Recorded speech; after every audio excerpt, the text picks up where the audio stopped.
Se io voglio fare scambi qui e ora e trovare caselline interessanti, obiettivamente la casellina della Presidenza della Camera è una casella interessante che può essere lasciata vuota, detta in termini, se volete, un po' brutali.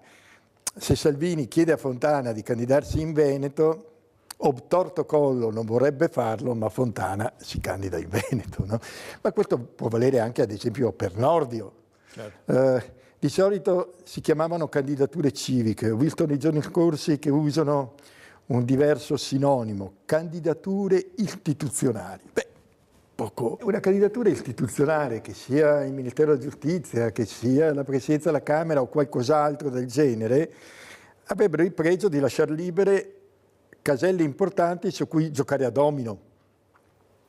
Esempio, potrei spostare un ministro alla Presidenza della Camera e a quel punto innescare un domino nei ministeri e trovare spazio anche per Zaia. Ecco che allora avrei risolto due problemi con una fava.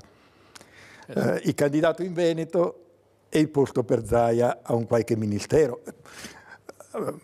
Io immagino che stiano ragionando in questi termini. Cosa mi dai oggi in cambio di oggi?